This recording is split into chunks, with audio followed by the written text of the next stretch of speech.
அனைவருக்கும் வணக்கம். அதாவது லென்ஸுக்கும் விழிவெண் படலத்துக்கும் இடையே நிரம்பியுள்ள திரவத்தோட பேர் என்ன? இந்த கொஸ்டினுக்கு ஆன்சர் என்னென்ன போட்டிருக்காங்கன்னா, விட்டீரியஸ் திரவம், அக்வஸ் திரவம், அதுக்கடுத்து சினோவியல் திரவம், உமிழ்நீர். இந்த 4க்கு ஆப்ஷன் எப்படி எடுக்கணும் அப்படின்னா, உமிழ்நீர் எங்க இருக்குன்னு யோசிக்கணும். உமிழ்நீர் நம்முடைய வாயில இருக்கு. அதனால இது கண்டிப்பா ஆன்சர் கிடையாது. சினோவியல் திரவங்கிறது நம்முடைய முட்டியில இருக்கிறது. அதுவும் ஆன்சர் கிடையாது. அப்ப ஏவா பியா அப்படிங்கறத நமக்கு தெரியணும். அப்ப இந்த திரவங்கள் எங்க இருக்கு அப்படிங்கறத நம்ம பார்க்கலாம். அந்த லொகேஷன் எங்க இருக்கு அப்படிங்கிற பார்த்தாதான் அது பண்ண முடியும். கண்ணோட கார்னியா மற்றும் லென்ஸுக்கு இடையே உள்ள ஒரு சேம்பர் இருக்கும். அந்த சேம்பர் கிட்ட இருக்கிறது தான் இந்த நம்ம அக்வஸ் ஹியூமருங்கிறது. விட்டீரியஸ்ங்கிறது எங்க இருக்கும்னா, லென்ஸுக்கு பின்னால ரெட்டினாவுக்கு முன்னாடி உள்ள ஒரு போஸ்ட் முன்னாடி இருக்கிற ஒரு சேம்பர்ல இது இருக்கும். அப்ப நமக்கு ஆன்சர் என்ன அப்படின்னா, ஆன்சர் நம்ம கண்டுபிடிச்சாச்சு. ஆன்சர் நம்ம போட்டுக்க வேண்டியதான். இதே மாதிரி பாத்தீங்க அப்படின்னா, ஒவ்வொரு பார்ட்ஸும் எங்கெங்க இருக்கு அப்படிங்கிறத நம்ம பார்க்கணும். அதை பொறுத்து தான் நம்ம ஆன்சர் எழுத முடியும். இப்ப பாத்தீங்க அப்படின்னா, முக்கிய செயல்பாடுகள் இதுல என்ன இருக்கு அப்படின்னு பார்க்கணும். இதுக்கு உள்ள இருக்கிற ஒரு அழுத்தத்தை நம்ம பராமரிக்கும். லென்ஸுக்கும் கார்னியாவுக்கும் நடுவால சத்துக்கள் இருந்தனா அது சத்துக்கள் கொடுக்கும். கழிவு இருந்தா அதை நீக்கி விட்டுரும். கார்னியாவோட வடிவத்தை நிலைநிறுத்தி ஒளிய ஒரு பவரை சரியா வச்சிருக்கிறதுக்கு இது யூஸ் ஆகும். அப்ப மிச்சதெல்லாம் ஏன் தப்பு அப்படின்னு பார்க்கணும்.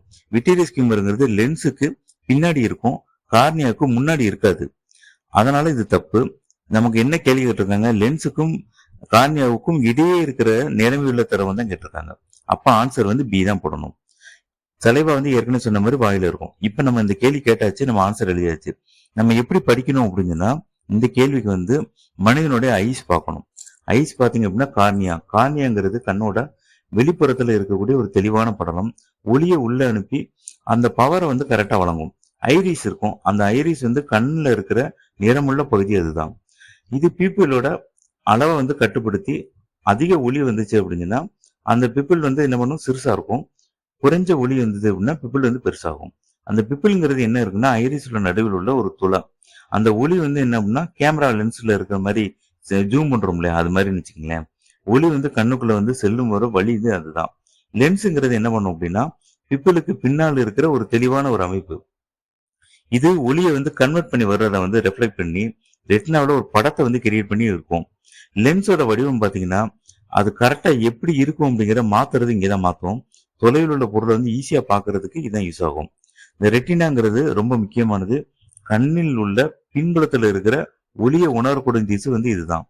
இதுல குச்சி செல், கூம்பு செல் 2 இருக்கும். அந்த இரவு பார்வைக்கு ரொம்ப முக்கியமானதும் நிறங்களை உணர்வும் தான் இதோட வேலை. ரோட்ஸ் என்ன பண்ணும் அப்படின்னா, இரவு பார்வையை கரெக்டா தெரிய வைக்கும்.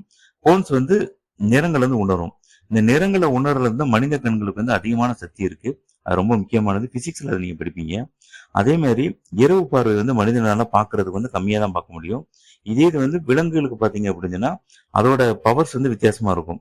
அதாவது என்ன அப்படின்னா, ஒளிரும் கண்கள் அதுல இருக்கும். அதாவது இப்ப நைட்டு டார்க்னஸ் போனோம் அப்படின்னா, பூனை, நாய் இதோட கண்கள் பாத்தீங்கன்னா ஒரு கிரீன் கலர்ல தெரியும். மாடோட கண்கள் பாத்தீங்கன்னா ரெட் கலர் தெரியும். சரி, இந்த மாதிரி ஒவ்வொருட கண்களோட ஐஸோட ரெஃப்ளெக்ஷன் பாத்தீங்கன்னா ஒவ்வொன்றுக்கும் மாறும். அந்த இது மெயினா இருக்க ரெட்டினாலதான் மாறும். அதனாலதான் இந்த குச்சி செல், கூம்பு செல் ரொம்ப முக்கியமானு சொல்றேன். அதுக்கடுத்து ஆப்டிக் நரம்பு. இது என்ன பண்ணும் அப்படின்னு சொன்னா, மின் சிக்னலை மூளைக்கு அனுப்பும். அதாவது நான் பார்த்துட்டேன் இந்த மாதிரி இருக்கு அப்படின்னு சொல்லி அனுப்பும். மூளை அந்த சிக்னலை இதுதான் பார்வை அப்படின்னு சொல்லி நினைச்சுக்கிறோம். இந்த சுரந்த நீர்மங்கிறது கார்னியாவுக்கும் லென்ஸுக்கும் இடையில ஒரு நீர்மம். லென்ஸுக்கும் கார்னியாவுக்கும் சத்துக்களை வழங்கும். அதுக்கடுத்து உள்ள இருக்க பிரஷர் பராமரிக்கும். விட்டீரியல் நீர்மங்கிறது லென்ஸுக்கும் ரெட்டினாவுக்கும் இடையே உள்ள ஜெல்லி போல ஒரு திரவம் இருக்கும். கண்ணோட வடிவத்தை நிலைநிறுத்துது இதுதான். இப்ப நம்ம பார்த்தாச்சு. இது ஷார்ட்டா பார்ப்போம். கார்னியாங்கிறது ஒளியை நுழைவு பண்ணும். ஐரிஸ் பீப்புள்ங்கிறது ஒளியோட அளவை கண்ட்ரோல் பண்ணும். அதாவது ஒரு லென்ஸ்ல இருக்கிற ஜூம் பண்ற மாதிரி வச்சுங்களேன். அதுக்கடுத்து லென்ஸுங்கிறது ரெட்டைட்ஸ் படத்தை உருவாக்குறது அந்த லென்ஸ்.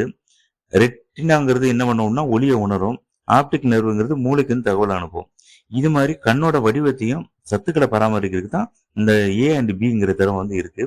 இப்ப நம்ம ஐஸ் பார்த்துட்டோம். இதே மாதிரி விலங்குகளோட ஐஸ் என்ன இருக்குன்னு பார்க்கணும்.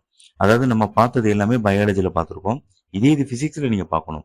பிசிக்ஸ்ல பார்க்கும்போது ஐ நம்ம எவ்வளவு தூரம் பார்க்குறோம், விஷனோட இது எவ்வளவு இருக்கு, அதுக்கடுத்து விஷன்ல நமக்கு என்னென்ன ஆப்டிக்ஸ் நமக்கு தெரியும், நம்மளுடைய விஷனோட பவர்ஸ் எவ்வளவு இருக்கும், அதுக்கடுத்து ஒரு பொருள் இங்கிருந்து வருது அப்படின்னா தலைகீழ வந்ததுன்னா எப்படி நமக்கு இதை மாற்றும், அதுக்கடுத்து கான்கேவ்னு என்ன, அந்த மாதிரி வரும். அதாவது கிட்ட குழி இருக்கும், எட்ட வந்து குவிக்கணும், அந்த மாதிரி ஒரு ஷார்ட் டைம் இருக்கும். அது மாதிரி வந்து அவங்க கேட்பாங்க. கிட்ட பார்வைன்னு என்ன இருக்கும், எட்ட பார்வைன்னு என்ன இருக்கும்.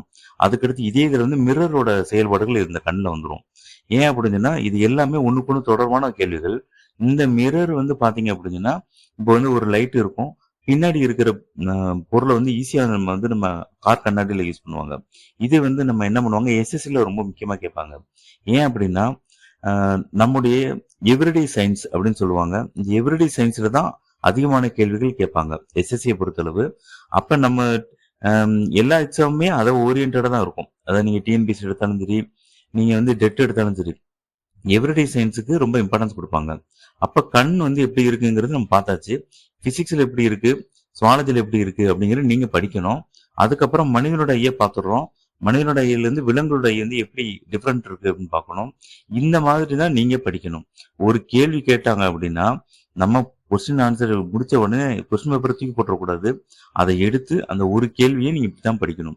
படிச்சீங்க அப்படின்னா உங்களுக்கு என்ன பண்ணும் அப்படின்னா ஒரு சப்ஜெக்ட் வந்து நீங்க கிளியர் ஆயிரும். நீங்க வந்து சிலபஸ்ல ஒரு எக்ஸாம் கரெக்டா வந்து அதை நீங்க கவர் பண்ணிடுவீங்க. அதுக்கடுத்து என்ன பண்ணுவீங்க அப்படின்னா இந்த ஒரு சாப்டர்ல வந்து என்ன கொஸ்டின் கேட்டாலும் நீங்க எழுதிருவீங்க. இந்த மாதிரி தான் உங்களுடைய படிப்பு வந்து இருக்கணும். அப்படி இருந்தா மட்டும்தான் நீங்க எளிமையா வந்து நீங்க மார்க் எடுக்க முடியும். ஏன்னா எக்ஸாம் பொறுத்தளவு நீங்க வந்து ஒரு தியரிட்டிக்கல் எக்ஸாம் மாதிரி கிடையாது. நம்ம இவ்வளவு மார்க் எடுத்தா நம்ம பாஸ், யூனிவர்சிட்டியில இப்படி இவ்வளவு மார்க் தான் பாஸ் அப்படின்னு சொல்லி வர்றதுக்கு இது வந்து காம்படிட்டிவ் எக்ஸாம்.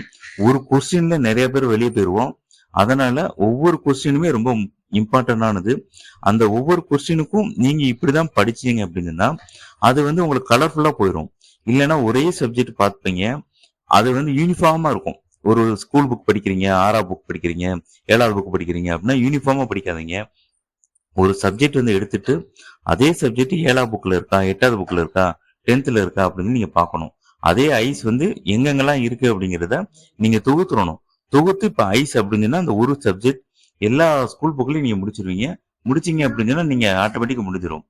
அதனால ஒவ்வொரு எக்ஸாமுக்கும் ஒவ்வொரு கொஸ்டினுக்கும் நீங்க இந்த மாதிரி ப்ரிப்பேர் பண்ணீங்கன்னா ஈஸியா வந்து நீங்க ஜெயிச்சிடலாம். அது வந்து நீங்க படிக்கிறதெல்லாம் இருக்கு. அதனால காம்படிட்டிவ் எக்ஸாம் வந்து ஈஸி தான், ரொம்ப கஷ்டமே கிடையாது. ஆனா நீங்க எப்படி புரிஞ்சு படிக்கிறீங்க அப்படிங்கிற பொறுத்து இது மாறும். அவ்வளவுதான். நன்றி.